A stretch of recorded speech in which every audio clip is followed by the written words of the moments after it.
On today's episode of Let's Talk FGO, Summer 8 in JP. That's right, it's here, finally, the first part. And we already know what the Nexus part is? Ooh, mysterious. Hello, I am one of your hosts and member of the staff, Omega. With me, as always, Race Queen Lucky. Wait.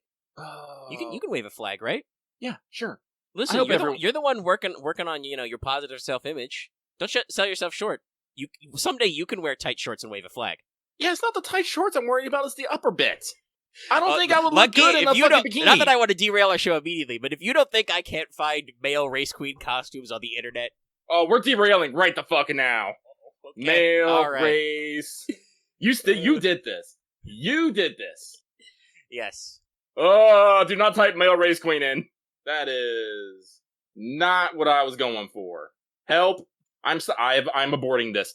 I hope everyone is enjoying Fate Grand Order, aka Serverfest is now officially open, and while we here at Studio Mega like to bring you the latest FGO-related news and memes, we will be talking about current and future events for both the JP and Eden version of the game, so anyone not wanting spoilers should go find the Corona's merch booth. Correct. Hi. I need bleach. We're coming back. Alright. Okay, alright. Hi, this episode, such as it is brought to you by our patrons. And you may think they might not be happy with that, but considering we had to re-rail this from patron chat anyway, they know what they did. So this is brought to you by our patrons like Adam DeHarp, Blacklist OG, Call Me Zed, Carlos, Dragon, Ferris, Fighty Iceberg, Jeremy Vasquez, JDV9000, Justin Fay, Jonathan Sandoval, Chris Starlight, Legendary Boss Hunter, Liam Kessa, Regent Raptor, Rise of Kenji, Rogue Robyn, Sharvor, Sean Pryor, some guy named Bob, and Varian the Crow, and many more. Thank you as always for your support, everybody, and, we hope to see more support from you. I believe this... Actually, I should translate this tweet. Okay. Alright, okay. This is pretty normal. The tweet is safe to click on. It only has vaguely menacing vibes from who made it, but it's a perfectly normal tweet, honest gov. Anyway, hi. Expect a decent amount of that today. Where it's a new summer, we're just in, there's stuff to be going on. It's still, it's 9 o'clock at night, it's 84 degrees outside. Well, it do be summer. It hot. Alright, okay, I did the Patreon intro, let's check out everybody's favorite Kohai Mash.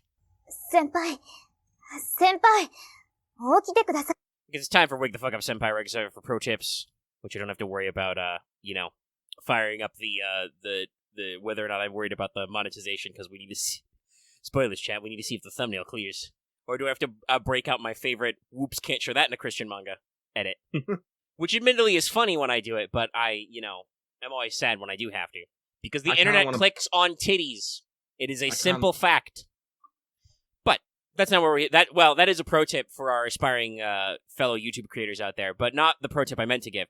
I don't have any other generalized pro tips here, other than I guess I should, because it has been a discussion that cropped up in the last minute in our Discord. Don't feel like psychologically bad about how few or how many lotto boxes you did. It really doesn't matter. It's all about what you time got going on. Like, at some point somebody was like, oh, somebody did like 500 boxes on stream, and I had to be like, yeah, they were on stream. They probably made a shitload of money doing that, because they were probably, getting views and tips and stuff all the time.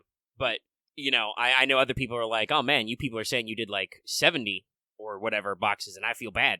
I'm like, nah, don't feel bad. However many boxes you had, that's how many boxes you had in you.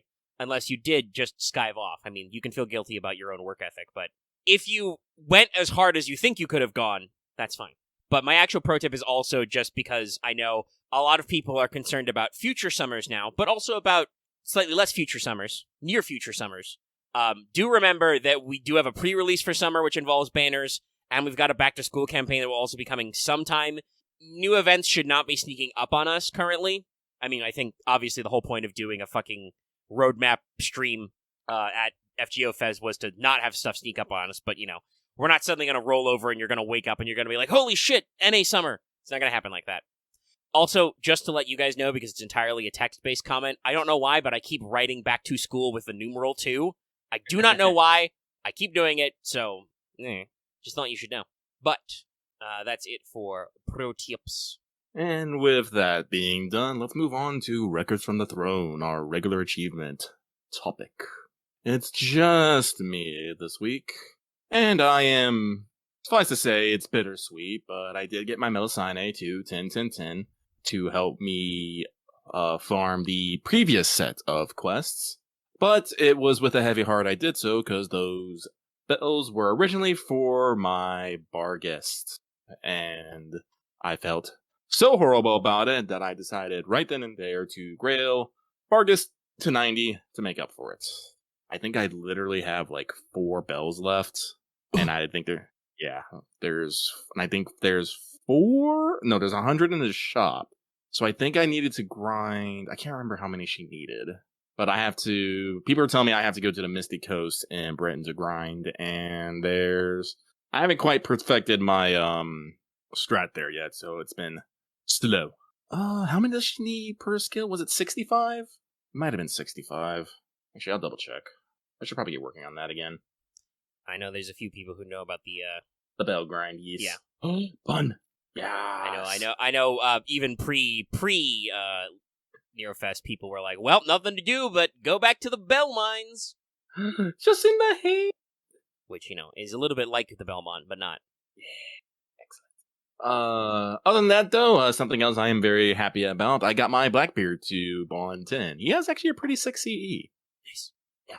I'm not on this list because I haven't actually been spending any of the resources I've been feverishly making in lotto boxes, and I have not quite yet Bond 10'd anybody off this. We're trying, though. But that does also mean there's no evils, and we move swiftly on to Did You Finish Your Master Missions? You must be the which, Belmont. by the way, you probably did. Also, yes, I know part of it is because OSP did a detailed diatribe, also drink, about it, but they really, immortalized that for me. But that is just such a good scene. Mm-hmm. All this high-level shit going on, and then just fucking Trevor Belmont is just fucking bop, bop, bop, bop. Dracula. And all Drac has to say is, you must be the Belmont. But yeah, so, Master Missions. This is a good time to remind you because one of them you may not have done, but I guarantee if you've been playing FGO at all, you have probably done the other 5. Number 1, perform 30 FP summons. Number 2, defeat 20 enemies, not counting servants or bosses. 3 is defeat 40 enemies, not counting servants or bosses. And then the remaining 3 missions 4, 5, and 6 on this list, are just get 50 each of the gold, silver, and bronze medal currency for the lotto. Do the event! Not even hardcore do the event, just do the event a little bit. And also remember to roll FP gacha. I guess that technically counts as being part of the event. There is a 3-star CE that's hypothetically in there. But alright. That means that we can move on to Skelograms. Yay. Which, as I said earlier, is going to be Oops All JP. No new news for NA yet. We're lurking there. But like I said, shouldn't sneak up on us. We'll probably get back to school right as Neurofest ends, and hopefully that comes with the hunting quest, so it's not just a complete, just log in every day week or something. But, we'll see. But JP's hitting the big one. The Biggie Bricks. It's Servant Summer Festival 2023, running from the 11th of August to the 1st of September. Man, these convention dates just get longer and longer. So, we're back. A summer story. Everybody, I'm glad to inform you, this is a mission-based event. It is not a point ladder. You will be improving your Dojin circles through this, but they are through specific quests you do for, resources, not a point ladder. So, do not freak out, everybody. You're gonna be alright. Also, hey, mission event. Nice. We are aware from the, advertising about it and the stream they did that we will get Welfare 4-star Nocnaria, Foreigner. There's no exact details on her kit or anything yet, because I'm assuming it's Timecodes. But, so there's no full details there, but that's what we're seeing being advertised. There was a total of 14 Saint Courts for the stream that they did do, and they're running a log-in event for apples during this. For the 20 days or whatever this is running, you can log in every day for an apple. Every 7th day is a gold apple. Every other day is a silver apple. Because who needs a bronze apple, am I right? Well, actually, technically they're supposed to be copper, and bronzes are the tree thing you get, but you know what I mean. Yeah. So, we've already blocked in our first banner. So you're looking at SSR Berserker Summer Castoria. Yes, that actually she is Castoria, or Castor Artoria Summer Castoria. So yeah, get ready for a lot of this going on. SR Rider Summer Suzuka, technically Suzuka Summer Vacation, at least according to the translation from the wiki. And SR Avenger Chloe Summer. Banner 2 is also already started. It's the boys' banner. It's Oberon, Gawain, Lancelot, and Tristan. A powerful banner. Yeah, it's a pretty strong one. I mean, I was joking earlier this year that because JP is crazy for limited SSR banners this year so far, they were gonna fit Oberon in there somewhere, and they just fit him in summer. I think I said that in my Oberon Wanted, which last I checked was at 999 views. So if somebody could roll that over for me. But I said when I was talking about future banners, like, I guarantee you that sometime this year in JP, aka 2 years in the future, he will have a banner. Unfortunately, it's a summer banner, so you guys might not be keen on that one. We'll have to see. But we also know immediately what Banner 3 will be. They are not hiding it. Yes. There is no stealth. Yes. And we did get clarification on the rarities and classes. It is going to be, shocking everybody, I know, SSR Ruler, Summer Melusine, SSR or SR Archer, Summer Barguest, technically UDK Barguest. I do not know necessarily what that acronym is supposed to be for, but they've been throwing it around for a couple of stuff. And SR Pretender, technically Katku Capriestis, but it's Pretender Summer Babo. We all know it. She's pretending. Literally pretending. But yeah, so that's super fun. This has led many people to speculate about the Banner 4, question mark? I gotta be honest, this is one of those, like, 3-week events they're doing. There's gonna be 4 banners. There's no guarantee that the 4th banner will be anybody new, right? No, I think, at least in our Discord, the two main thoughts is it will be someone new, or they're gonna basically rerun some old summer units. Yes, because obviously we haven't had an opportunity to rerun previous summer banners, because we don't rerun events usually. So you will probably need some kind of banner to get you access to, those guys from last year who were phenomenally in demand. Just, look around at everybody in case you forgot about them. Summer Scotty, Lady Avalon, Summer Ibuki. They're kind of a big deal. Also, rerunning Summer Gareth would be nice, it'd be on point. But yeah, so there will probably be a 4th banner, and there may be a 5th banner at this rate, considering, like, as I said before, how absolutely bonkers JP has been going with limited banners. Like, technically, if they actually rerun all 3 of the last summer SSRs as, like, a separate rate-up campaign, that would be, Summon Campaign 4, 5, and 6.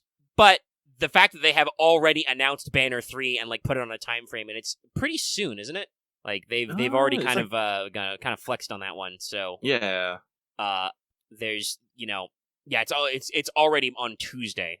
That's not even a week after. So, like, yeah, they're moving fast. So that kind of makes me sus that there will be another new servant somewhere in here, which I know we're regularly sus of Lasengle, right? We give them the side eye frequently. That's absolutely bonkers that we can make that a conscionable thought, right? Because we got technically Summer Morgan, technically. She literally in her 3rd ascension, she has the summer trait, which is actually important. We're getting, a multitude of summer males in costumes, and we're getting the full 6, 2 SSRs and 4 SRs total on summer, and we're like, no, they can pull. Maybe we got another new servant in the tank. They're being weird. It's crazy. So other than the classes, I don't think we know a lot about the complete kits. There are some NPC versions that are bumped into, but no hard and fast details, so you're going to be waiting on those for our next show. But your first banner, we will cover all our stuff there. Yeah.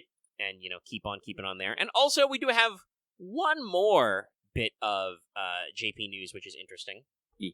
I'm thinking if there's anything else we want to comment. We'll probably talk about the units as they come when we get to new servant deets. But there is another bit of JP news. There is another campaign going on. Started the 10th and goes to the 17th. Learn with Manga Volume 4 is released. Yay! If you log in during this time period, you get a CE. It's nice. So, there's plenty of stuff going on there. And that actually, it's really big and explosive, but that's our news. Ta-da! Well, with that, let's not waste any more time and get straight on into this week's Let's Talk FGO Mailbag, the segment where we read what you have to say and comment accordingly. Do not worry, just listen to the dulcet sounds of my voice as I hurriedly click through tabs. Not because I forgot to open up the mailbag tab at all. No, why would I do that to you? You can trust me. I am your friend. My friendo. My friendo. But this week... check our back end really quick, because I could have sworn I saw another one that was added, but it's still showing me the same number. Let me double check no comments are held for review as Lucky checks the number. No, we're good. Okay, weird. Yep. So we have 8 lovely comments today, which is fine because, like I said, I intentionally decided to wait on this one just to see. And considering I only posted it this morning, I think 8's a pretty good number. I'm pretty sure. I was wondering if some people was like, Also, should I no, wait? Lucky, I've realized the problem. 8 comments is wrong. I'm counting them. There's more than 8. 1, 2, 3, 4, 5, 6, 7, 8, 9, 10, 11, 12, 13, 14, 15. What? What? Comments and there's fucking 15. Now, there's 8 likes, allegedly. But yes, there's definitely more than 8 comments. I was like, I What? feel like we should have got more. No, it's just YouTube has given up counting. They did the old Yeah. 1, 2, 3 many. Yeah. Yes. Okay. Okay, so I wasn't wrong to post this, just early this morning. What? Sorry, I'm just a little confused of why a website can't count. Okay. All right, we've shuffled all our letters back up. Yep. All right. So let me refresh this one more time just to make sure I'm not having a hallucination. No, it's 8, but it's actually 15. Why? All right. Well, regardless, let us begin. So our first one comes from a humble farmer whose fingers go numb from beating up mobs on loops. Dear Lucky and Omega, I hope you have both been well this week. When looking at the event store, I remembered Sigurd is like a regional variant of Siegfried. That made me think of Shuten and her variant, which might have come from China to be Orochimaru in Japan? ? And then Cuckoo and Quetz. My poet says there have been different versions of servants based on where the legends are told from, so what other servants could have regional variants that are quite different from their current FGO portrayal? No, not a different version, where it's just them in a different point in time of lives like Giles, Gillies. Oh, honestly, there's actually a lot of that in just old mythology, believe it or not. Like a lot of times, syncretism and just, culture going on. This happens a lot with gods, I would say, personally. Gods and goddesses. Our most easy one, I think, to do is Ishtar, from like Ishtar to Inanna to, Aphrodite to Venus. Yeah. Technically kind of all the same vibe, but just whatever culture goes through, takes on a different form. And you can find a lot of that, especially like in the Mesopotamia era and the Mediterranean, because there was a lot of culture in that area. Yeah, a lot of cultural drift. That's where like the I think like the Phoenicians, like invented the concept of a maritime trade empire. Yes. Like I think they were first on the ball on that one, and it was a pretty big one. They went a lot of places. And obviously, even discounting where like fate divides that stuff, technically all of the Greek to Roman gods should be different. Mm-hmm. We saw a little bit of that with how Romulus Quirinus worked to like summon Mars, and then we transform him back into we summon Ares, but we then transform him into Mars, which is like part of a triumvirate of gods that is equal to Jupiter, kind of a thing. Mm-hmm. So yeah, there's a fair amount of that. I'm not really sure of like if there's a particular one I would call out, but there's actually a lot of regional variants. There's another very common drift that we should also comment about because this person also kind of mentioned it. There's like a literal like almost straight line drift from like India in Hinduism and Buddhism to China to Japan. Oh yeah, no, it's a reverse journey to the west. Yeah, no, Tamamo. Because you have to remember, the legend of Tamamo was actually originally conceived by Hokusai, who take the legends of Daji and a couple others, and then mixed them up and was like, bam, check this shit out. But, because we have treated that as mythology, guess what? It is now, all mythology is real. This is why a lot of people, when Koyanskaya was running around, everyone was all like, doing the finger point, that's Daji! Yeah. And, people were all like, woo! When in China, Shishi Wong was all like, I know you're fucking Daji! And it was like, and Koyansky was all like, but that was not the case. But still, it is still one of those topics that our Tamamo is very, well, actually, no, she's not reluctant. She just does not talk about it. She'll just be like, Mikan, nope. And just, jump on out of there. Come on, nope. Tamamo, smoke by my way out of here. So, let's see here. And of course, like, I shouldn't laugh at that. That's horrible. I mean, it's scary, yeah, but... Yeah, but... Yeah, no, like, specifically, like, cultures that are close together and stuff will usually have, like, their own versions of different gods. I believe this happens up in the in the British Isles as well. But unfortunately, I'm not as familiar with that mythology as I am other things. But I think that's enough on that. Let us keep moving on. This next one comes from NeroFest, bringing the gift of the mythical 144 AP. Hey, Lucky and Meg, I hope the Farm Fest hasn't been too tedious. My question for this week is, if you were to make your own lottery, what mats would you put in it?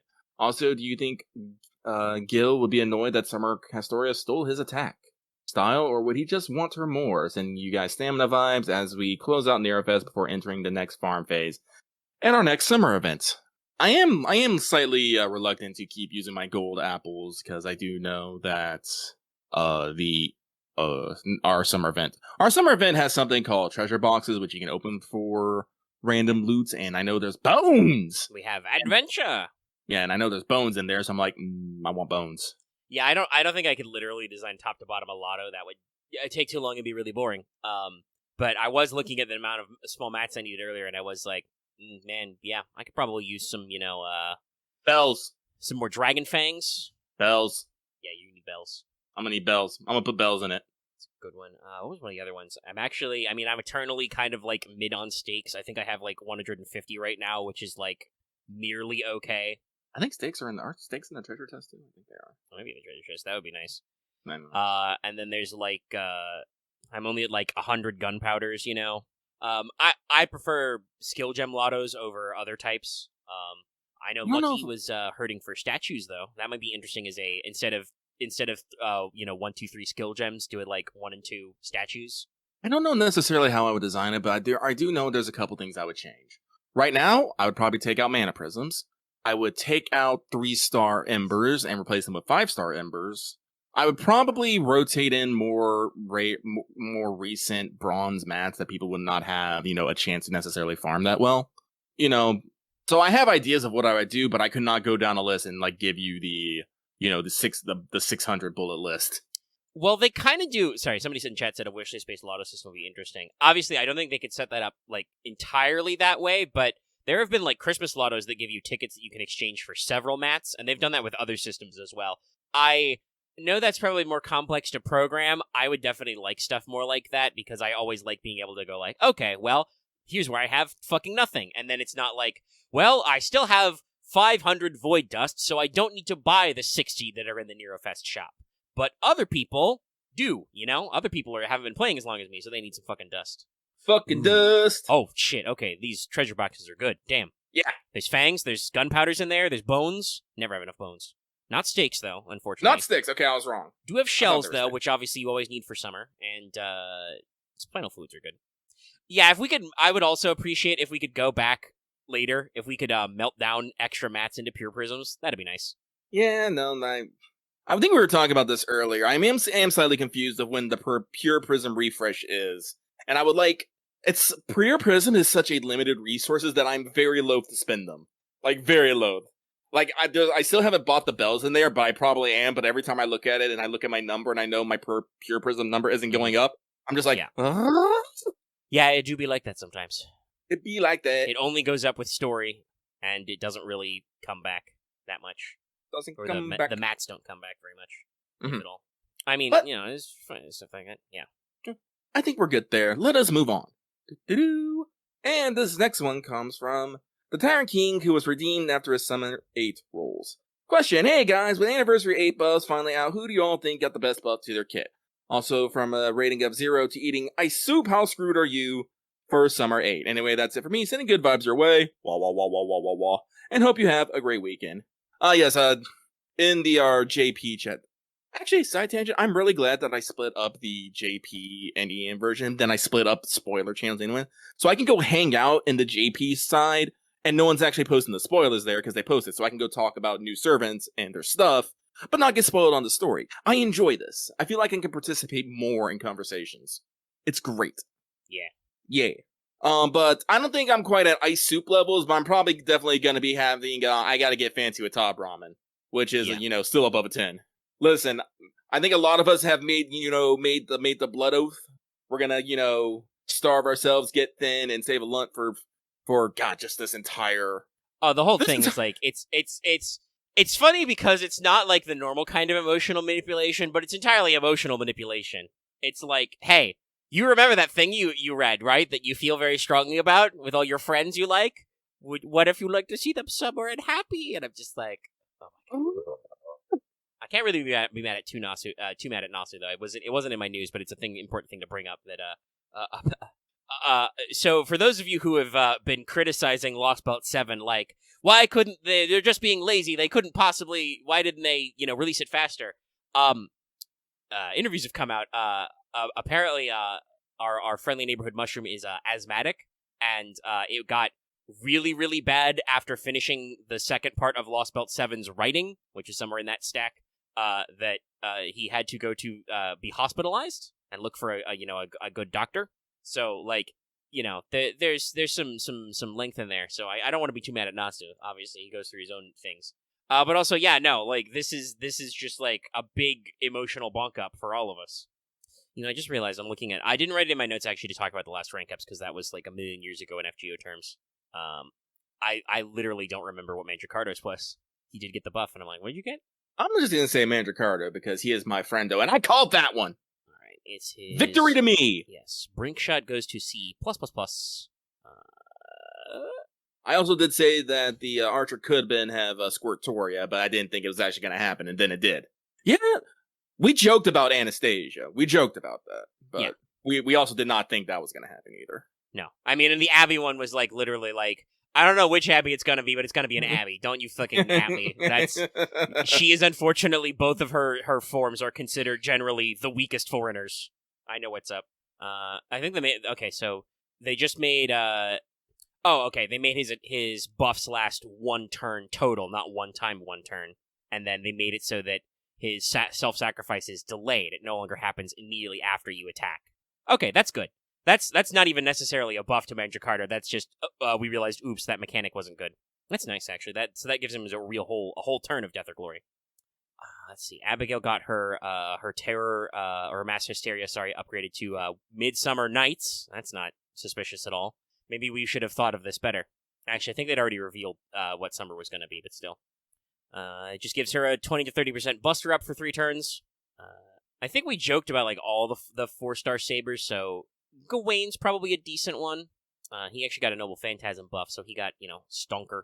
This is his second overall rank up, I think. Yeah, he's had an interlude before, but this is his first NP upgrade, but does more damage. Oh, neat. He gets extra critical damage and extra Star Absorb and Buster cards on Sunlight Fields now, which he makes it Sunlight. That was his other upgrade. What did actually happen with the Castoria upgrade? I know we talked about removing her demerit, but then they didn't even do that, right? Oh, yeah, it's just a battery. She gets 20-30% battery, which I guess is important because of her demerit.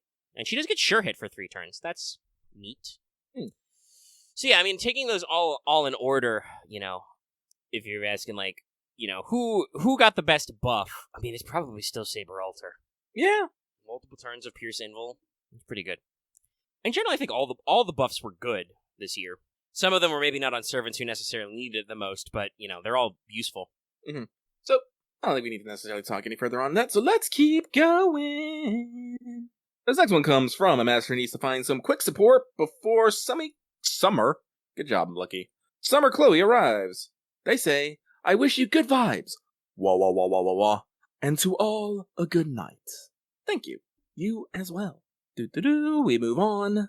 This next one comes from a master who has embraced his inner Gyaru fan, and is having a joyride with Suzuka while Castoria and Morgan have an epic water fight on the ocean. Probably literally on the ocean. Hey guys, it's official. Lost Belt 6 Summer Edition is real and looking like the best summer of them all. As my first welfare, I'm beyond happy that Kuro has a swimsuit, and I will definitely be rolling for my favorite little gremlin. My question this week is, what is the thing you'd like to see most in an event, story, or otherwise? If I see Habitron as the shopkeeper, I'll be so giddy, as well as a reunion between Castoria and Nock. Sending you the good vibes, wah wah wah wah wah wah, and have fun saving for Kama. P.S. If I have one complaint to voice, is that Morgan didn't get her own Summer Spirit origin, and rather just got lumped into Tonliko's Saint Graph. I mean, you can have regrets about that, but like I said, I think I've mentioned this before. I think Summers are neat and all, but if they were all just fucking costumes, I think I'd be just okay with that as well. Yeah. Yep, so I'm just happy we have a summer event and we get some swimsuits. This is why I'm never necessarily nettled about we never actually get male summers, because that saves my wallet fucking pain. Imagine if you had to roll for Summer Oberon and had a regular, Oberon banner up in here. Yeah. Who would die? You would die. I mean, some people would be hyped for that because, they're like, oh, but we'd get, a different Oberon kit and we'd get 3 Ascensions. Yeah, but then you'd have, 3 more banners to roll for. Yeah. I guess. Like, I'm not opposed, I've never been opposed to the idea that if FGO ever wanted to, like, replace a block of the new female swimsuit servants with males. Yeah, but I'm sure fine. they know where their fucking money is buttered. Yes, I meant to say it that way. And, like, the whole system. And they've been going for 8 years. Like, there's not really an incentive for them to change. No. And as for, like, servants being weird on banners, guys, do you remember in Summer 6, Summer 6 that Castoria was on the bonus list? She counted for, all that rigmarole, and she was the anniversary servant. Maybe that's where they got the idea. I mean, I appreciate that because she was like the whatchamacallit, the brand new. Oh, Summer 5. It was 5. Yeah, 6 is what we're about to hit. But yeah, we're about that. She was the brand new anniversary servant and the new hypest like support unit. So like, the hypiest. I'm glad they did that. But yeah, it was technically now retroactively it's not out of place, but back then it was out of place. Mm-hmm. So yeah, they do weird stuff sometimes. And again, like I will definitely say, like last year, them shoving Lady Avalon, yeah, and shoving Lady Avalon in there, just as well in the summer when I'm pretty sure it's been confirmed that Nasu was just all like, "Hey guys, I want to do Archetype Earth as this year's anime," and they're like, "But Nasu, we have Lady Avalon," and like, she has a swimsuit, put her in the summer. I'm a mushroom. Yeah, and I mean like. It may also have been they were testing out how they wanted to do pity because, like, that... Remember, we got pity early, and that's going to make a lot of our banners weird from now on. Weird. But, like, each of those was 1 SSR, 1 SR rate-up. Technically, this means I believe all of this summer's rate-ups are going to be split SSR, or split SR. So, have fun with that. Yeah, X, that's really petty. Why would you say that? The man was hospitalized. What the fuck is wrong with you? I banish you to the shame corner. Do I have the shame cube still? Here's the thing, I reprimanded Axe. He'll put himself in the shame corner. Also, he wasn't diagnosed with the asthma until, like, earlier this year. Alright, okay. That's an NP's running. I don't have the shame cube gift start. Hold on, let me fix that. Okay, anyway, blah, blah, blah. Technically, we got offline about the extra summers. I mean, also, I would say, it's not that, like, she got lumped into Ash's Saint Graph. The third Water Queen Morgan is, she's there. She's got the summer. She has a summer alignment. They could do that with programming. It's wild. And also, I like how all 3 of the Valkyries have normal Valkyries, I should say, not the summer ones, but all 3 of the Valkyries, each ascension is a different set of voice lines. It's wacky. And also, I personally like it because I do think it's personal. This is my opinion, so personal things and on. So your mileage may vary, but I think it's important that we see Morgan, at different states because we heard of her as like when she first arrived, We didn't really know anything about her time with the Rain Clan. We really didn't know much about her time as the Savior. And I think the servant is, lets us fill in that block a little bit. And we really don't need, Morgan as the Queen because we already have that. So we can look at the Summer Morgan as kind of, post that, her, living in the now, and which I find important. Yes, I know I get, oddly emotional over, 2D PNG waifus, but here I am. So no, I personally am happy. Yeah, Morgan... I think the way we phrased it last week was, strictly speaking, it should probably just be regular Berserker Morgan is the 3rd ascension of Ash the Savior if we go at that route, but obviously we already have that unit, so yeah. And actually, it makes sense because we talked about this. At one point during Lost Belt 6, the Lost Belt, the King, or the Servant was just regular proper human history Morgan, but Nasu changed his mind when he got her character design, and so they switched it up. So it makes sense that, we have a second Servant that actually embodies her Lost Belt aspects better, but that left us with kind of wait, what do we do with the 3rd? Well, we'll do the summer one then. That gives us, something we can use, but not necessarily, we freak out and overlevel. And she gets to be all smiley and stuff. And crash your phone. Yeah, I called Morgan Caster. I'm excited for that. Lucky's really good with, just yelling out into the abyss and getting it right. I'm going to do it more often. But yeah, to actually talk about some of the question they had here earlier about, this is technically the PS, the, stuff you'd like to see in the event. I mean, Yeah, I don't know. Habitrop Shotkeeper would probably be pretty cute. A lot of people have been hoping for some choral action. Yeah. Unfortunately, people have noticed a design note about Melusine. She has a little, like, I don't really know if you call it a garter belt, but she has a little, like, jeweled garter thing. It's Aurora's crown. Oof. So that's like a bad sad there. Especially because I'm sure Aurora can't appreciate being wrapped around Melusine's thigh. How dare. But, there's some vibes we can get in there. Sorry, somebody called up for you to guess what the next Halloween Liz is. Probably sure it's going to be a foreigner, honestly, at this rate. Space Liz.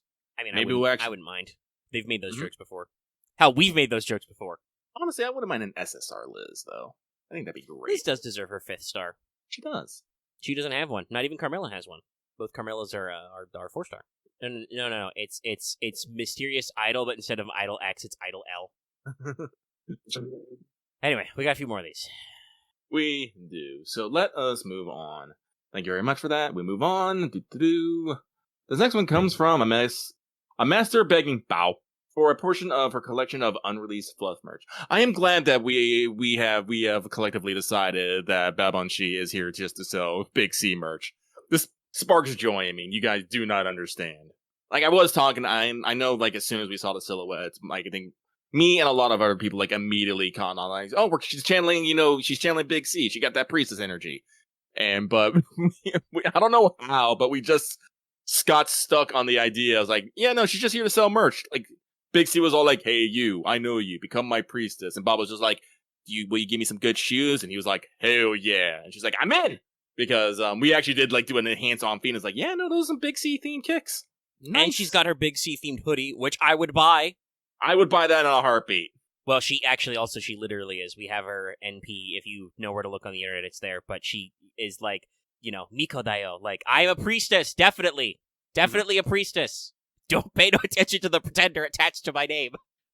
No, like, I'm excited. Like, I know it's a little weird. I am probably the most excited for, like, Summer Bargest. That's, like, my MP5. But I am super down to know what's going on with Summer Babo right now. I'm a big fan of Melon as an artist. And he's been... By the way, even Keel been retweeting fan art of Summer Bargest, but also of Summer Babo. Mm-hmm. He seems to be appreciative. But, already that man drew some bangers with regular Bargest. I just want to see what we do with Summer. I'm not gonna lie, I do kind of agree. Like, I do not wish to critique Melon's design, but I am, like, now that people have called it out, I do find it very strange on how thick Bargest's thighs are, but how skinny her arms are. I'm just like, huh. It's like, I'm still for it, but it is, now that I've noticed it, it does seem a little bottom heavy. I'm still about it, though. I will die in those thighs. So, but this person had something else to say. Greetings, Lucky and Omega. Hope you're both doing good this week. I have no question, but wanted to share some trivia from Famitsu's FGO 5th Annie interview with Kinoko Naso and Takeuchi-san. They originally wrote Plan Saber Medusa to be 4-star, but they love the design modes that Saber says. Artists gave her so much that they bumped her up to 5 stars. Thanks for your shows whenever you can do them, and remember to hydrate. That is a good note. We didn't know that, but thank you for sharing, because it is also always impressive to reiterate those things. I do like learning about that thing where, you just hear about something from behind the scenes. Like, with Morgan's design, Ishtar Ereshkigal's design. Yeah. How Raita, what did Raita design that people was It was Raiko. Raiko, yes. They were originally going to go with a male Minamoto no Raiko, and then Raita was like, okay, I'll do that pitch, but also this? And then the research team dug up that story about, like, Gozu Tenno and stuff and Ushi goes in to make it work. Because Takeuchi, as the, like, art director, was originally set on a male Reiko. So yeah, it's always fun to hear about these things and see how there is this back and forth with the squad. Oh, did Takeuchi tell him to draw the female? Yeah, there's like I said, there's always a little bit of back and forth. Like I said, there's stuff that always happens behind the scene, and I love hearing about that stuff. Like, I would love to be a fly on the wall, like at meetings and stuff, and be like, And luckily, not for everything, but for some of it, Takeuchi and Nasu are usually, once everything's said and done, usually pretty transparent in interviews later. Like, if they have a fun fact about how a servant design happened, they'll share it. This is kind of one of the reasons I like Chaldea Break Room, where they just do little interviews and stuff. Also, I really am hoping that we can start getting more FGO materials. Yes, they just released materials like 12, which is just oops all LB6. Please bring those over. Our only archive for those online is Reddit, which, as we saw earlier this week, is dangerous. Might talk about that more in a free talk when we get through this. Yeah, actually, I have no idea what's going on there. I'm not a Redditor, like, at all. I think the only time I go on there is when I'm looking up, like, maybe a guide to, like, an event in one of my gacha games, like, very specifically. Other than that, don't pay attention to any of that shit. I guess really quick, because I did bring it up, I'll explain. So, the Grand Order subreddit was temporarily banned, and then unbanned. A lot of people were concerned if it was over anything specific. It wasn't. There was a round of mysterious bannings and unbannings, like I think, r/PS5 got banned or something like that, and then unbanned, because, Reddit turned off their third-party API that makes their website work, so they're starting to show holes in their system, I'm sure. But, also, I'm sorry if you hear my chair back dropping in the background. It's become unlocked, and I literally don't know which lever locks it. None of the levers make sense, so I, push it up to support my lower back, and then it drops down when I shift, so I'm sorry if you hear that thumping back there. I need back support, okay? But yeah, the subreddit got banned. There was a mass wave of speculation. It was really scary because, there is a lot of these, spots where, events and stuff are archived and so on, and they came back. They did, though, explicitly say they are enforcing certain rules that even though they are technically in-game assets, certain characters should not be posted on the subreddit because the admins will get very mad. The Reddit admins are very, very strict about anything remotely resembling a sexualized minor, and I do mean remotely resembling. They are arguably overzealous, but they're pretty strict on some stuff, and also they hit some other side content. I'm not really that focused on whether or not it's, the greatest day ever for the FGO sub or it's the worst, because I don't really go there. I've looked at them off and on for stuff, but, I do admit I do kind of feel like their front page is usually stuffed with, a lot of fan media, some of which is getting pruned back. So, I don't know if that's necessarily a downside. Obviously for me, it wasn't part of the good viewing experience, but if people are having fun, they're having fun in the community. It's like how we are with our Discord and, in a microcosm, right? Yeah. Because, sometimes you guys are doing stuff where you're just like, I don't understand what the fuck you're doing here, but if you're having fun, go for it. Have fun in your corner. And also, I'm not afraid to say, the subreddit has, as a whole, has never liked us. I used to post, links to our new videos on the subreddit. We would get a fuck ton of downvotes. People would be like, yo, why you put a Patreon reminder in the front of your video? Never mind that literally everybody with a Patreon does that. It's always, a Patreon reminder at the front or at the back, sometimes both. And, yeah, so, I just stopped advertising there, and we stopped getting, I think, necessarily, views from that end. So, yeah, I mean, sorry, never been... The community wasn't, super welcoming into us in our FGO venture, so I've never, been super tight with that subreddit.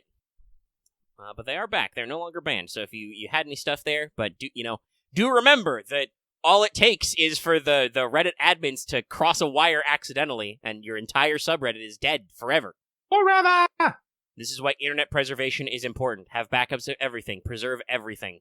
Anyway, where the heck are we in Army Lag? Oh, shit, I still have not seen that. The OP for Samurai Robyn. I've been meaning to watch it. I keep fucking forgetting. Oh yeah, we keep getting coverage. Yeah, I'm excited. I actually got the special, well, not the super special edition, but I got the North American special edition ordered. So I'm excited for that. But, let's move on. So this next one comes from Master of the Golden Sun. Is that on? Yeah, I think that's out on the Switch thing. I should check that out. Hey, Fixer Lucky and DEDSEC Omega.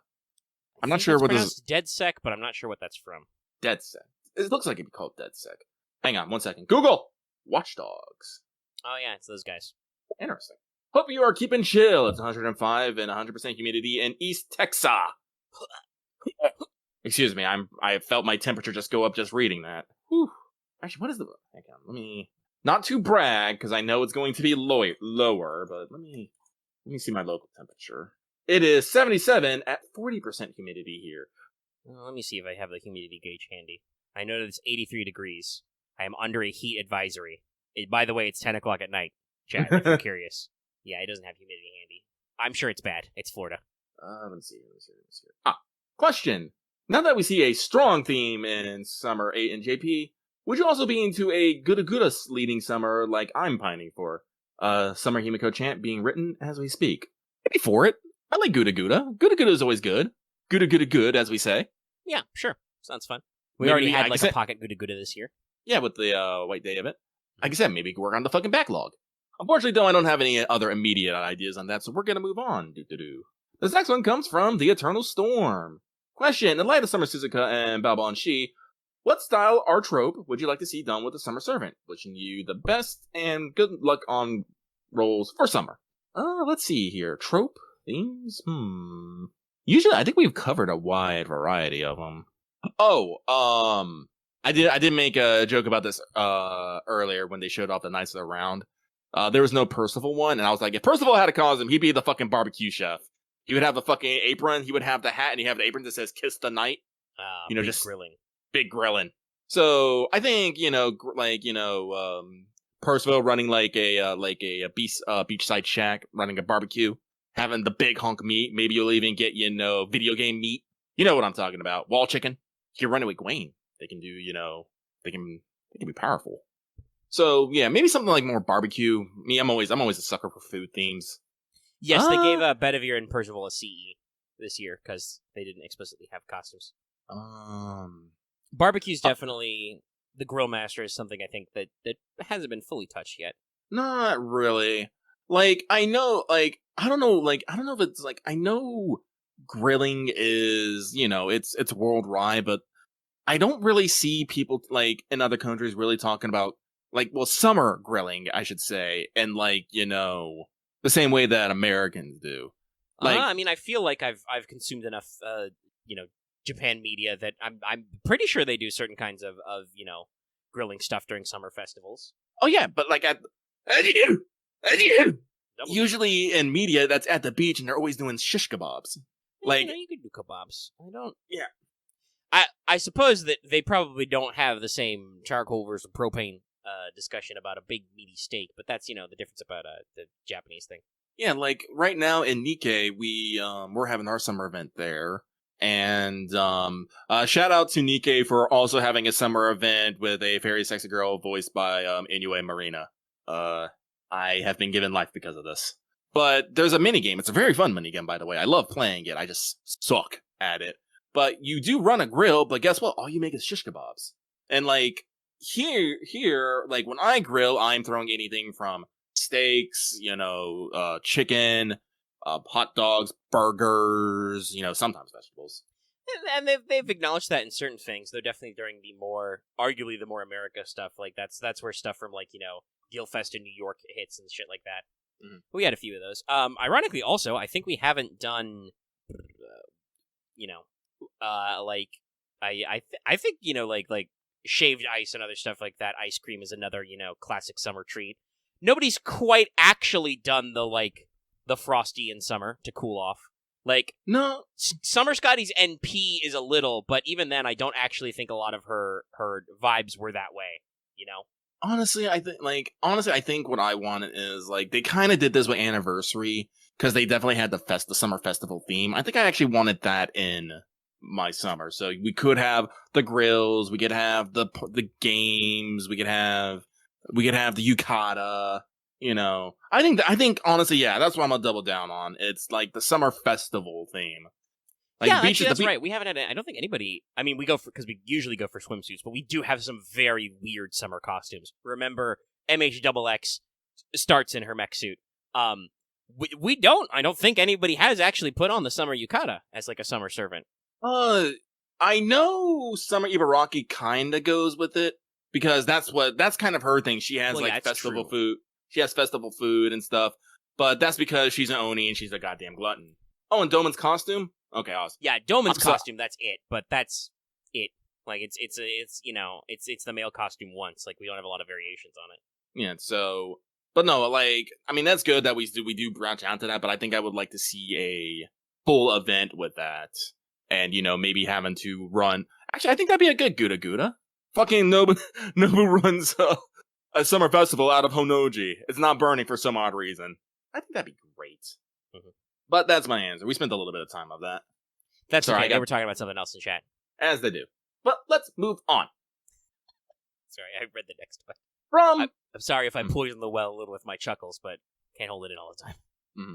This next one comes from Summer of Morgan Enjoyer. Dear LNO, just wanted to wish you good vibes. Wah wah wah wah wah wah wah. In this, the Summer of Morgan, Hope you're enjoying all the Morgan's summer has to offer. All of them. Okay. Sorry, it confused me for a second. I got it. Thank you. I will in 2 years. I don't know if I'll be able to get MP3 of her as I did with OG Morgan, but I will try. Technically, what day did regular Morgan go live? That might have been in summer. Was that still spring? Science. I shouldn't ask these questions. I'm not in like a stally mood, but I have thoughts and feelings. First day of summer. That should have been like June 22nd or something. Yeah, it was June 21st this year. Oh, 21st. 21st. I feel like I think the banner was before that. I think so. So technically, there was a Morgan banner in the summer because they brought it back the second time. But these semantics. So this next one comes from Soul of the Light Mode Discord, who says, "Dear, living in the sunlight, lucky and loving in the moonlight, Omega." By the way, this should be reversed. I should be loving in the moonlight. I am a creature of cold and darkness, and I thrive upon it.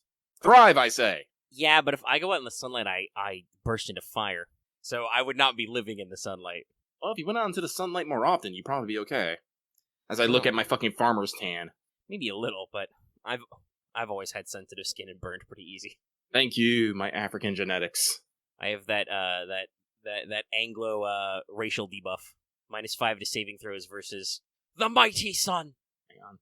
There it is. No, the sun is a deadly laser. I hope that synced up. But this person says, in honor of this crazy summer that just started, even though it felt like summer for the last 3 months, goddamn hot, I just want to take this opportunity if either of you have a favorite summer servant. For example, I really like John Alter Summer because she keeps all of Jalter's try-hard edge, but tempers it with comedy and chill vibes.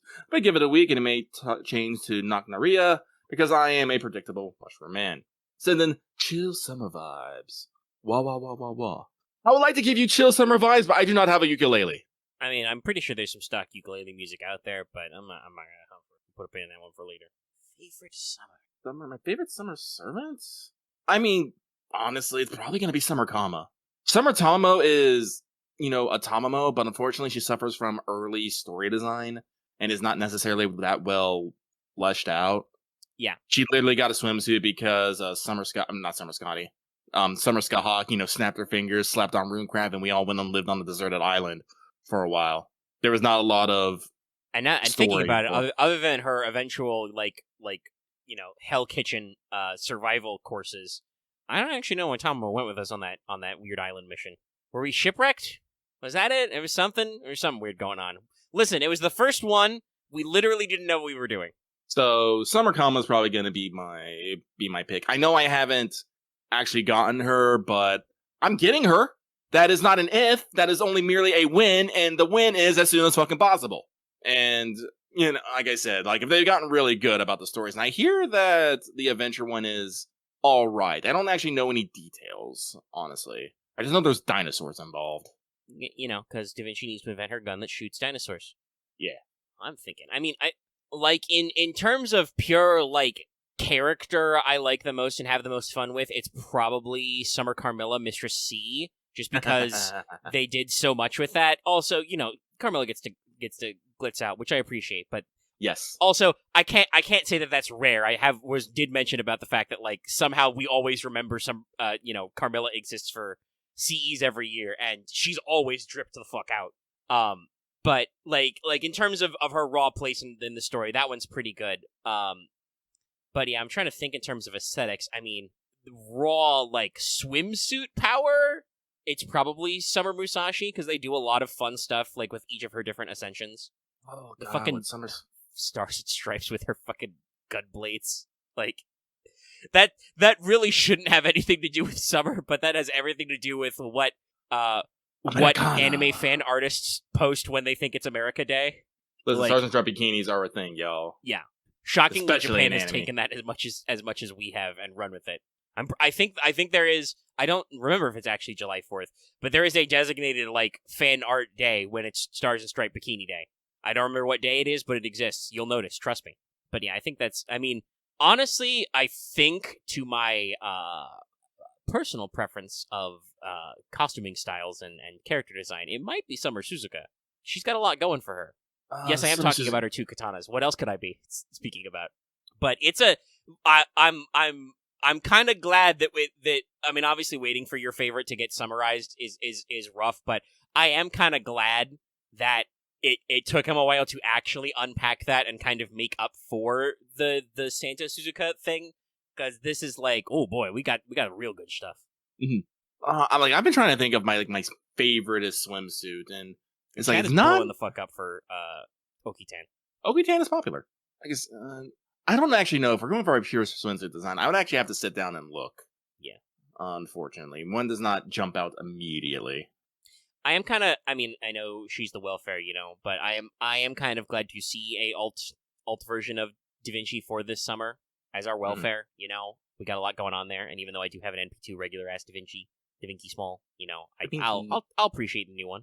This one is dinosaurs And a gun. and the gun that shoots the dinosaurs. Events Caldea mission. Gun, dino. Okay. Also, I'd be remiss to say if I wasn't like, yes, chat, I like Summer Canis and Azusa is a very good artist, but I'm gonna be honest. Most of Canis's like actual summer character designs are pretty even keel. They're pretty normal. The spear's cool. Thick spear. She has a grenade in her 3rd ascension. Because like she's basically doing a tactical dive suit, but without any of the actual dive suit part. Like she's wearing boots, a little like life preserver, tack vest, headphones, got a grenade and a dive knife, but the actual part where you would put a protective diving suit is just like, hey, look at my cool tats. I mean, it is Canis who's supposed to have an invulnerable skin. She really probably wouldn't need a dive suit. True, but it is funny. It is. So, let us move on. This next one comes from Monster Girl Aficionado, who says, Dear Lucky Omega, no question this week, just sending you good vibes, wah wah wah wah wah wah wah, and wishing you well. Keep up the great work. Thank you very much. I hope your week has gone well and will continue to be well. We move on. This next one comes from New Fairy Tristan as a cat and a priest. The literal translation is quite hilarious, yes. Dear Omega and Lucky, farming on potato phone means famming inception. Sending very patient lo-fi vibes. Speaking of lo-fi vibes, I got back into listening to retro wave and synthwave mixes. They are my fucking jam. All because I started listening to the vaporwave dimension again, because Terminal Montage's video is fucking great. But man, it's like, no, man, I just dig this fucking vibe. I don't know what it is about it, but just like, I cannot do fucking synthwave with my fucking mouth. That would be fucking weird. It's literally a synth, but yeah, no. Yeah. Retrowave stuff is very good. Yeah. But let us move on. This next one comes from Dragon Girl versus Endless Box Farming. Can she beat her record? Hey guys, just want to send good vibes. Wah wah wah wah wah. And hope your farming goes well. I hope to beat I just hope to beat my record of 225 boxes. That's a lot of boxes. I wish you well, but I'm probably gonna stop around 60. I did not say Bixby. Shut up, phone. As we all do. But moving on. This next one comes from Damp Dave. They say, how could they skip over Bedivere with the summer skins? Tragic. I mean, they didn't skip over Bedivere. We got the Knights of the Round, which we first saw in Summer 3. Yeah, but I'm pretty sure Bedivere didn't appear in costume. I think he? No, he has a costume. I do remember this because he has the sunglasses. Remember? Oh yeah, is it just the sunglasses though? No, he has sunglasses and like an open Hawaiian shirt. In that case, it is a little sad that we didn't fire him up. But as it is, this is Lost Bolt 6 themed, so it's not. There's no Tamlin Bedivere to go for. I mean, you can argue that Summonable Bedivere is like a Tamlin Bedivere of himself. It's fucking weird. And it is kind of sad we didn't scratch him off the list, but we did get 4 costumes. Also, do you really want to stack that banner with also Bedivere rate up? The formatting. I know he's a 3-star, but still, just like think of all the graphic. Think of the graphic design team. Yeah, I did pull it up. He does have a summer costume. Okay, that's pretty cool. I hope we do get that sometime. I mean, I'm sure we will. It's just we need the timing. Maybe later. Yes, but he was just in that thing, and I think people would have rioted if there was no Summer Oberon costume, like actual riots. Well, also just mathematically, there's usually at least one SSR male so that they can run a banner. Like the fact that we gave Blackbeard a costume this upcoming year, actually, because he's a bronze was like highly unusual. I am glad that they decided that it's they don't have to do exactly 1, 1, 3, 1, 4, 1, 5 right to make a banner rate up. They can mix and match, But yeah, there was definitely like there's some weird wiggle room there. So well, hopefully later. I mean, like I said, there's like 3 weeks of this event. There's room for more banners. I do want them to actually maybe.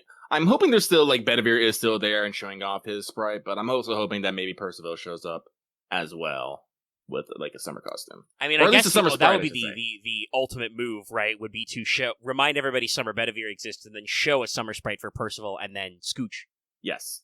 I was like, you thought we were done with Knights of the Round? Nay! Keep wishing. On the plus side, this means that Summer 9 is going to be fucking insane.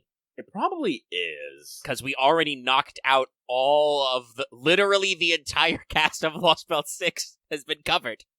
We can't go back. Oh, actually. Oh, is this the last one? This looks like the last one. So, we move on to the last one. This last one comes from Gahulian God, who says, and the Fate Strange fake story, would you say that the police chief's plan to create a team of humans armed with manufactured noble phantasms to be similar plan to Caldea's Demi-Servant project? No, because it does not actually cost in the grave authorities of, human cloning and reproduction.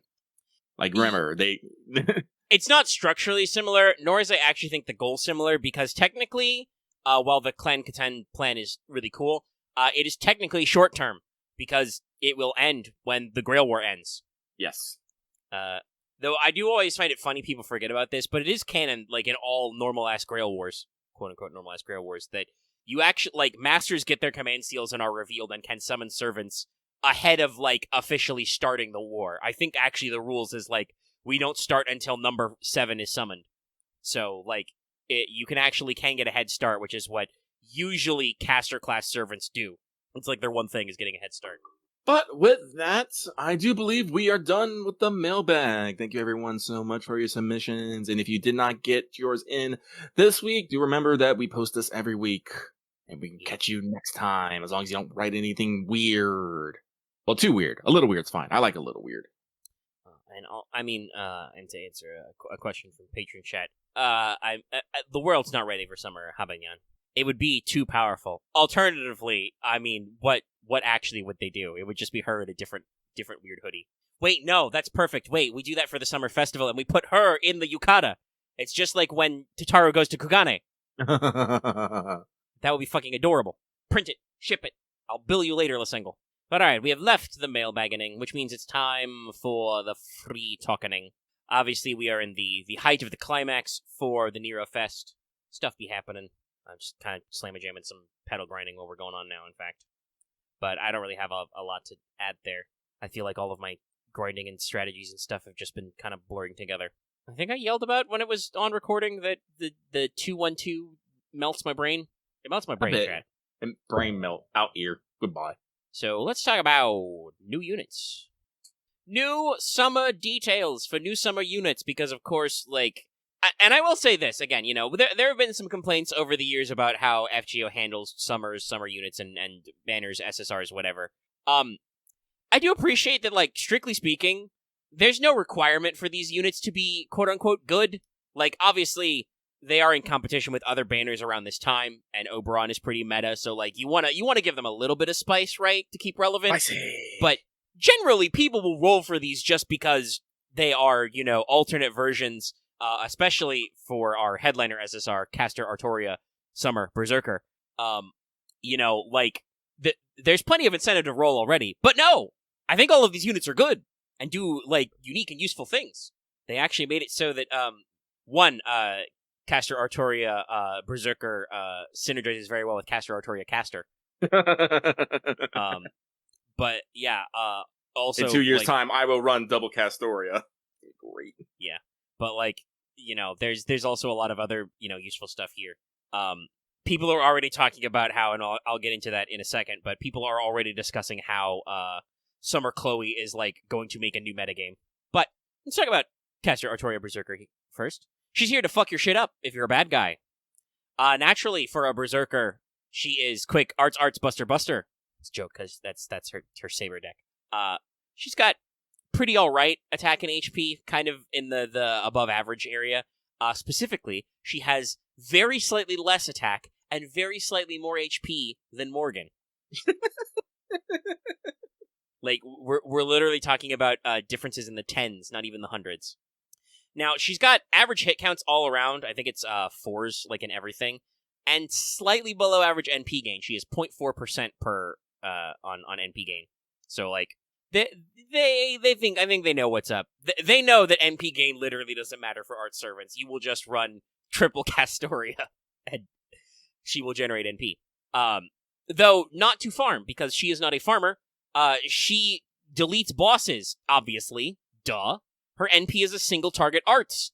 It does extra damage to threat to humanity enemies. It has an overcharge buff to give herself a buff for 1 turn for damage up to chaotic and divine enemies for 1 turn. Those are separate, by the way.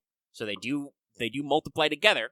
And she also still gives the entire party 1 hit, 1 turn of anti-perch defense. She's still doing it. Now, there's no scaling, but you still get a free hit, and she gives the target enemy 20% crit chance down for 3 turns. So you're looking at you get the hardest of invols, still for 1 hit. You do a crit chance down, which is funny and relevant for Fae, usually. That's what Fae Eyes does anyway. It gives you critical dodge chance. And also you get like 3 kinds of trait damage. And then, we get our actual stuff here. Her first skill is a 30-50% crit damage up on herself for 3 turns, and it raises her star absorb for those 3 turns, and it's a 30-50% battery. Again, NP gain doesn't matter. She will fire her NP. She will do arts crits. Her second skill is a targeted 10-20% battery. Hit, stop me if you've heard this one before. And it gives the party 10-20% NP gain for 3 turns. Nice, impressive. You know what it also does? Gives the targeted ally 1 time 3 turns, 2 levels of overcharge. It's a little crazy. Yeah, so she has her targetable battery and team NP gain buff, and now it also gives targeted overcharge. We're firing up into overdrive. Her final skill is a blue mana burst, 30-50% arts up for 3 turns, exactly 10 stars per turn for 3 turns, and gives herself 1 turn of invul. It's called Holy Sword Handling, not Holy Sword Creation. So, this girl's crazy. Her passives are Madness Enhancement, A. She's very angry about something, possibly what happened with her toes. Magic Resistance, B. Item Creation, E. And technically it's Fae Eyes, ? But she has Fae Eyes, so she has a 20% chance for crits to miss her all the time. Basically, imagine if Castoria was her own DPS. Big self-battery, big self-crit. Remember, she is a Berserker, and they normally have dogshit star weight, so she has a 3-turn star absorb. The big arts, so much trait damage. She can slam a lot of jam, okay? This should be fun if you're wanting to kill bosses. Basically anybody but, foreigners, she will delete them.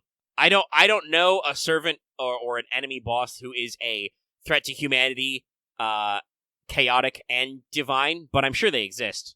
Hell, it probably involves, our boy Big C. But yeah, no, great unit here. And she decides to be Alice in Wonderland in, like, her second ascension. It's very funny. So yeah, obviously not... Single target boss killers, I feel like, don't get the same kind of, like, standing ovation uproar from the community as farmers do, because arguably you do much more farming than killing bosses, but she's still pretty good. And it is very funny how a lot of her skills are variants on her normal kit as Castoria, except for the charisma. We don't need charisma here. There is only violence. And also, I mean, in general, the way arts works with, like, stall support, the girl has 2 hard defenses. One of her hard defenses is on her NP. And I know you can't stack anti-purge defense, but it is only 1 hit. You're going to be putting that 1 hit up there a lot, okay? That is probably true. That, at the very least, that means that she's going to get over her class disadvantage a lot, because she does, like, huge damage ups. Alright, well, let's move on to, it's Suzuka's time for her summer vacation, finally. She's a 4-star writer. She's kind of in the middle of the pack for those stats. She is a quick, arts, buster. Median hit counts, average NP gain. She's also, like, got a lot of 4s, and she is, 0.55 NP gain. Her NP is an AoE quick. It gives her Pierce Invul for 1 turn, and does a flat, it does a buff up for 1 turn of 30% damage flat versus lawful enemies, and based on overcharge, deals extra damage to Earth attribute enemies. Just, AoE piercing, trait damage, double trait damage. Fuck you. Her first skill is a charisma. It's the 10-20% attack up for everybody for 3 turns, and 10-20% NP damage up for all members of the party who are summer servants. Also, it gives you 5-15 stars based on level. So, attack up, stars, summers get NP up. This includes herself. Her second skill is a 10-20% quick up herself for 3 turns. Gives herself also 30-50% critical up for 3 turns. And gives her an on-attack buff, on normal attack. Actually, yeah, it's on normal attack buffs. Whenever she executes a normal attack, she gives herself 10% crit damage up for 3 turns. This is before the hit actually lands. So she can get, increasing returns here. So pretty fun, pretty spiced. And then her final skill gives an ally 20 to 30%, NP gain for 3 turns, gives them -1 cooldown, and gives herself 20 to 30% battery. So I guess there's something about foxy ladies and or motorcycle women and reducing cooldown. That's our through line. Maybe Rubbish Fox is going to have a fucking field day with this. Probably. Also, yes, Suzuka is both a fox and a motorcycle rider, so it works. Yes. But yeah, it's a 20 to 30% battery on herself as well, and it's the big NP gain up. And a cool, the skill cooldown, that's pretty nice. Her passives are also really good, even for a 4-star. She has Riding A, so her 2 quick cards absolutely slap. She has Territory Creation C, so those arts cards are still good. Magic Resistance, only a D, but still does have a little bit of passive debuff resistance. And Divinity A rank Divinity. I wonder if she also is ranking up because of her summer. But that's a lot of extra damage. So yeah, a solid quick unit. She's got trait damage. She has piercing every NP. A lot of buffs. Should be good. This, I think, is our first, if not our first, one of our few riders who, does piercing on every NP hit. Like, obviously, Drake has always been able to pierce for an extended time with, Pioneer of the Stars. But this is similar to, units like, sorry, I blanked for a second. But Dioscuri, Ibuki, does the piercing on every NP before NP for the whole turn. And that's just good. That's just helpful. You're going to run into fights where it's going to be like, high-level waves or multi-enemy bullshit or stuff like that, where you're going to see hard defenses stack up, and you're just going to be like, nah, fam. Yeah, see? Yeah. So yes, all in all, just a good unit. And now, again, the unit that is, oddly enough, seems to be possibly meta-defining. She's upset you didn't take her on summer vacation earlier. It's SR Avenger, Summer Chloe. She's back. She's going to use her phone to command her luggage to fly into you like a rocket. Why do we let her have these things? I do not know. But for her class slot, she is low attack, high HP. Well, that doesn't really matter. She is triple quick, Arts Buster. A big flip from her Archer form. Very funny. She has high NP gain and high hit counts on her quick. Like, her Arts and Buster card are 3, but her quick is 5 hits, and she has, 0.7 something, I want to say, NP gain. So she's going to generate a lot of NP, okay? So, her Noble Phantasm is a single target quick.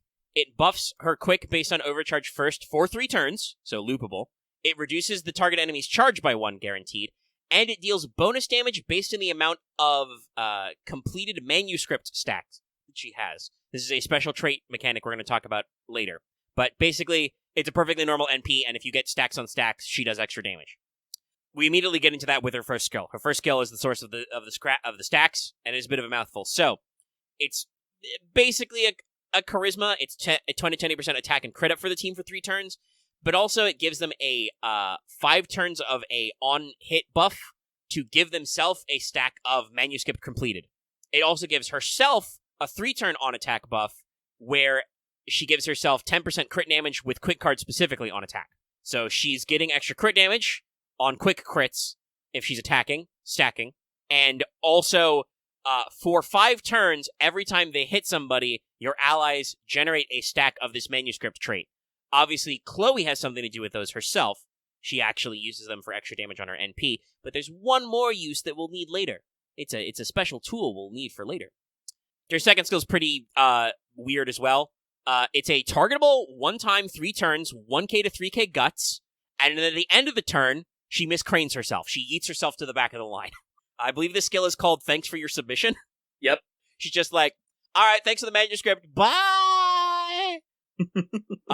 I don't necessarily know what the tactical use of that is, but it exists. Trust me. Very funny. Now, the final skill. So, this is where we get a little breezy, Chad. This is where we go a little crazy. Final skill gives the party 10 to 20% NP damage for 3 turns. Pretty normal. And then it gives everybody in your party 10% battery for each manuscript stack they have, and then removes all manuscript stacks. Remember, you have this stack buff for, I think the buff lasts 5 turns and the trait lasts 5 turns. I'll double check the exact timing here. But basically, you have a fairly extended time to apply these stacks. So let's see, it's, yes, 5 attacks, 5 turns on each member of your party, and the stacks last 5 turns total. So, hypothetically, if you use all of your on-attack buffs, everybody in your party should have 5 stacks and get 50% NP. So that's a potential party-wide 50% battery. That's pretty cracked. Obviously, you have to be attacking first to make that work. And I will double check. I think it's on. It just says on attack, so I think it counts NP attacks as well, not just normal attacks. So this is not like necessarily speed farming, but definitely there's a lot of weird shit. Also, I mean, hypothetically, if you have, I don't know if the buffs can overlap, but I think they can. It doesn't say they can't. If you double Chloe, you might be able to get 100% battery if everybody uses all their stacks. It's 5 turns cooldown, by the way, on her skill that eats the stacks, and it's a 6 turn cooldown on her skill that gives the stacks. So, okay, they can indeed stack, so you can double Summer Chloe. So yeah, this doesn't really help you do like 3 turn farming because you need to land hits, and usually, even if NPs do apply, you can only land 1 hit. But hypothetically, for like any weird quests where you're looking at like lots of enemies on screen, lots of weird extra waves and stuff you have to chew through, right? Like, you know, more than 3 enemies per wave. And God help you if you're fucking grinding out on, you know, long boss fights. This is some crazy NP regeneration time. And also, basically the way it works is herself, she does plus 10% more NP damage, basically, like NP multiplier damage per stack. So if you don't use if you don't melt down the manuscripts into NP charge and just stack them on herself, she's doing a lot of extra damage on her NP as well. It's already a 9-hit quick single target NP, so the damage is pretty high. Oh, right. If you AoE NP, you do use up a stack. Okay, yeah, that's pretty good. I guess that helps. Yeah, that would mean that you could get the multi-stack on enemies for farming. Okay, yeah, I'm seeing it. All right, so yeah, you if you get a stack for every wave, that means you can get 6 stacks and probably only use up 2 of your attacks.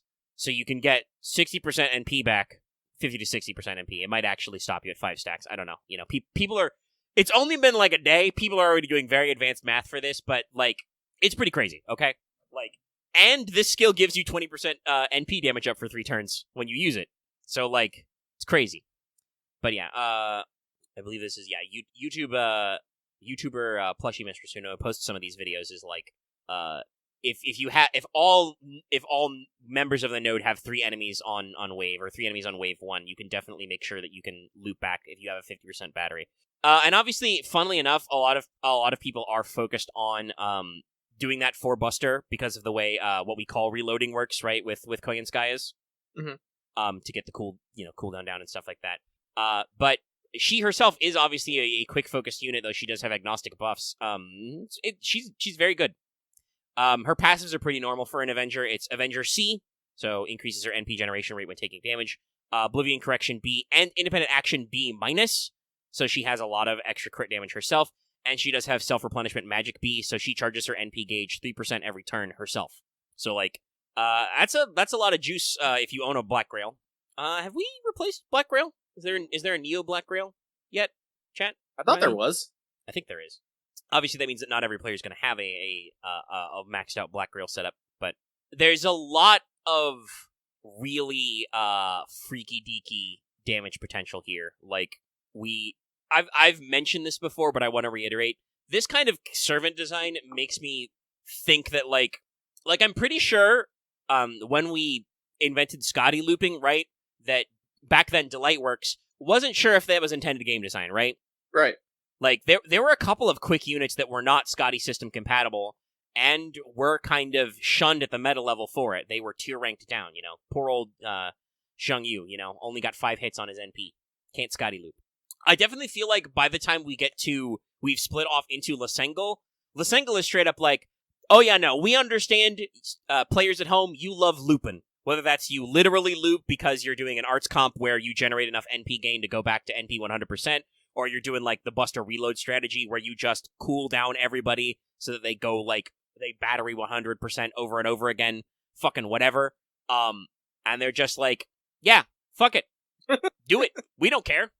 If we want to fuck your shit up, we'll just put it so that there's like nine guys in wave 1. What are you gonna do then? You know? Like, I think they've really embraced the kind of, like, the ultimate game master ruling of, like, wait a minute, we control everything. If we don't want you to loop, we just make the nodes unloopable, you know? Oh as boy, we how said. did they do that? Yeah, no. I've literally complained earlier about, you know, there's a 2-1-2 assassin node right now. Like, they can just, you know, do different shit. So it truly doesn't matter. And for a summer 4-star, this is pretty good. Like, genuinely, people who are just rolling for meta have an incentive to roll on this banner alone because all of these units are good. I'm pretty sure that because their normal forms are also that fucking busted. I mean, I think the weakest out of them is Tamlin Tristan, is Baobanshi. I think she has the weakest kit, and even then, she has 2 fucking batteries. She has an evade and an invul on the same skill. Like, fucking, she's pretty good. Oh yeah, Bounce Hunter telling us this 2-1-2 was not loopable in JP because they did not have Chloe and Skya or Oberon. It's true, because the thing was much earlier.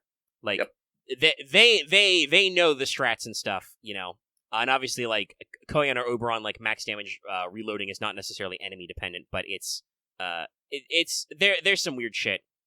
I mean, I'm pretty sure with a 2-1-2 structure, if you're doing it, you have to be doing something similar to how we did the Melusine strat, where, like, technically you do loop and NP in there, but sometimes you have to throw some face cards or something, because you cannot physically fire a single target NP multiple times in one wave, in one turn, on the same servant. So you have to do some setup there.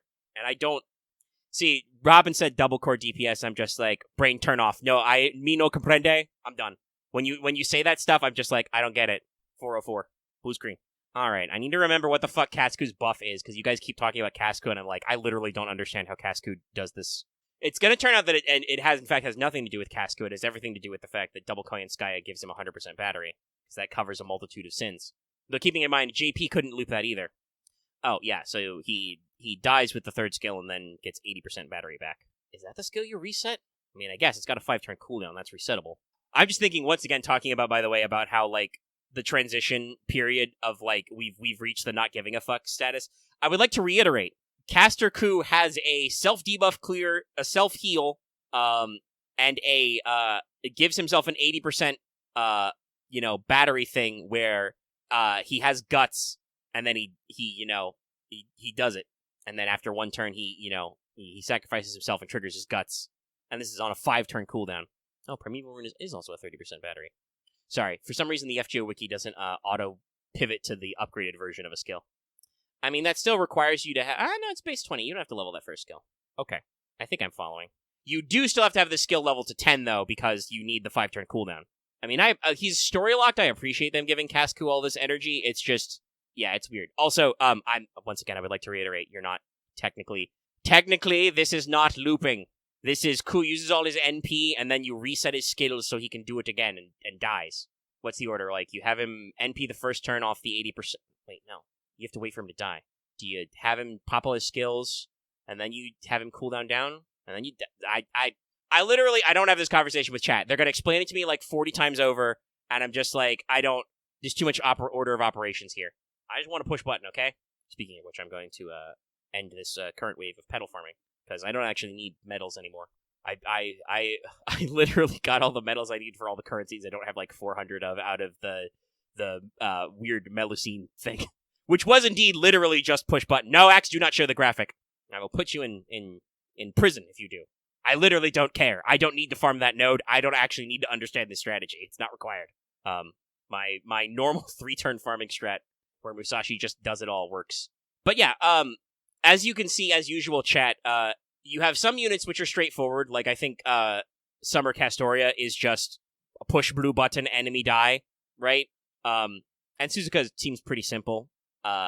Summer Chloe activates the neurons of the math people, and there's a lot of dumb shit you can do. Like, I cannot even fully claim to understand all the dumb shit we can do. We probably haven't even figured out all the stupid things we can do yet. But there's a lot of stuff here, and this is just, one of our 4-star summer units. We've got 2 more of those and another SSR in the can, so it's all very exciting. I like how even after I told them to stop fucking explaining it, people insist on explaining this system. People like talking. Chloe's kit is really cool. Like I said, obviously there's... I appreciate... I just wanted to capstone this. Not that we need to, because we gotta stop explaining, Axe. Don't fucking say educating. Don't try and put this in a positive spin. People want to brag that they understand things. But we're at an hour and 45. We really don't need to stall. But to put a final point on the Chloe discussion, right? I think it's really neat that there is a support use for Chloe, like you use her third skill to just turn down all the stacks and turn it into a huge battery. Or for what? she can do the stacks on herself to make her NP, which again, single target quick NP, like the highest damaging type of NP in the game, and do a fuck ton of damage. Like, that's neat. You can actually flex her.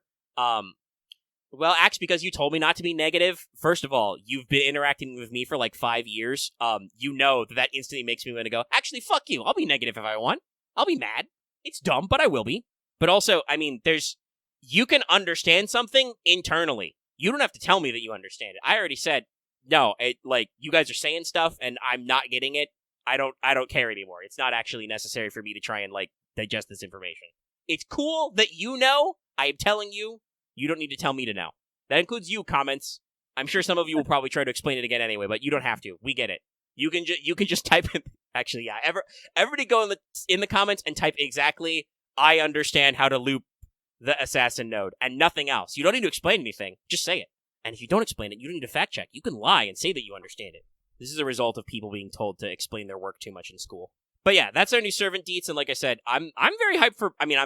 Banner 1 is already very exciting, but. Again, Banner 2, we already know what's going to be in there. We got servants. What kind of crazy shit are we going to see? Probably I'm most interested kit-wise in whatever they are actually going to do with Summer Babo, because she's a pretender and we don't have a lot of those. So we could really do anything. The rulers are also kind of open-ended, so God actually knows what demented freak show mechanics they will give Summer Melusine. She is already one of the most complex, weird servants, with her, I can do my art single target NP, which I get to loop a lot, and then I can decide to do fucking AoE with, 1 billion battery. Don't need to do anything. Yes, BB's gonna get punched again. Not like a plot spoilers chat, but I might understand that, there is actually a little bit of BB cameo in this, because it is Luluaha. Does she actually show up a little bit? If she does, it almost assuredly she will be a feared. That is probably going to be the joke about Melusine, is that she's here to punch BB. A little bit at the beginning? Yeah, makes sense. I remember when we did the summer this first time, right? There were a lot of Punch BB memes because our best ruler for this event was Summer Martha. Oh yes, we also have to point out the fact that a lot of people are just getting convinced that the ruler class is actually just the monk or boxer class now, as we have yet another fisticuffs ruler. Yeah, I think Akabane-san said that he thinks that Summer Melusine fights like a gorilla. Yeah, I don't know. Legendary in chat's bringing up that in her My Room lines, I think Melusine talks about eating a grail. I could see that. That could technically make her. That could make her a ruler. Yes, I'm the administrator of this holy grail that I ate. Oops. When did she eat a grail? Is it in her standard lines? I have not actually looked into Melusine's normal line, so I'd have to go do that at some point. And there's one thing, if I could get a quality of life fix on, I'd like if they acknowledge the fact that I have her costumes unlocked with her NP change, because you can't do both her mask costumes and then her red hot costume, because she switches to her normal blue mode when you do her third skill in lower ascensions, and it bothers me just a little bit. Let's see, dialogue. Right, I forgot the wiki has to load a little bit. If it is in obviously, Ascension 2 makes sense, but it was also an Ascension 1 that is kind of funny, because that's the one where they have the Knight of the Round trait. Do you think regular Lancelot would eat a Holy Grail? Maybe. We had to think about it. Yeah. Oh, yeah, no, it's right here. Her basic line about Holy Grail. The Holy Grail? Never mind. I heard it was an excellent source of fuel, so it's like an extra impressive ember, right? I'd like to try eating one. Also, by the way, I think soft confirming that we joke about feeding servants embers, but I think that means that canonically that at least some servants eat embers. No, I think I've actually seen several times of them talking about thanks for the meal or something. Did they use them like sprinkles? I guess that's the question of are the embers as big as the actual embers that are over the hands, or are they smaller? I think they're smaller. Because I'm assuming embers is just magical energy, so I'm making weird hand gestures. I'm sorry. Yeah, you can't see it, but yeah. So yeah, I guess canon we eat embers. Well, we don't eat embers, or maybe we do. I don't fucking know. What are vitality boosters? They're just tubes of ember cookie dough ice cream we eat. All right, okay. We're losing the plot a little, though. The recording has been going on for almost 2 hours. That implies there was a plot in the first place. We did start this episode with a huge derail, so Yeah, no, not really. I wonder if I can work that into the title somewhere. I'll workshop that after we're done. Is there anything else we need to remember? I mean, we've got more news and trailers and stuff slowly building up for Samurai Remnant. That'll be next month. That's still pretty soon. We're getting a lot more reveals. I think they showed off that for sure the assassin is Old Man Lee, or the rogue assassin. Then they've got regular assassin. Kirky's actually going to be in it. Yeah, Rogue Caster Kirky. I'm excited for that too. That's neato to see Kirky getting some other stuff. Now Kirky definitely gets more love than regular vanilla Medea. Womp womp. Still super cool to see her though. I'm sure she'll have fun in the animation. Yes, there is a mysterious golden man called the Boss who runs a store. Honestly, I didn't think I'd be so excited for that, but I am. I don't know why. Listen, when Gil's in his fuck around mood, it's usually funnier when he's just chilling. Mm. I mean, honestly, even though this one's not as much of a Warriors game as Extella, I kind of figured they would have to do something to give you some extra fights, because like an actual Grail War where there's just 7 participants, that's not as intriguing. Okay, we got new gameplay footage and stuff. New trailers still coming. I mean, they're in the sweep there, so keep your eyes peeled for more of that. We'll see if there's any crossover stuff. I think already some people are wondering design-wise if the regular writer might actually be a writer Raiko. That theory has come up. It might be part of the Minamoto clan, definitely. I think the aesthetics definitely fit, yeah. Yes. Yeah, I was looking at the design elements. I'm like, this does seem it does seem Raita-esque, but I can't be for sure. Yeah, I don't think Raita actually did the art for any of these, so I think it's all one designer. Saber, I think, looks pretty close to being somebody related to Tomoe. Mm-hmm. Like it could be Yoshinaka or their son. If it's just Tomoe in a hat, that would be funny. But no, I think it's a little different.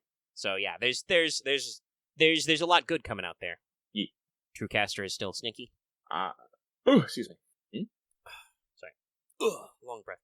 Just keep your eyes peeled there. We're still waiting for more news for NA, obviously, to see what our next event is. Probably have that next week.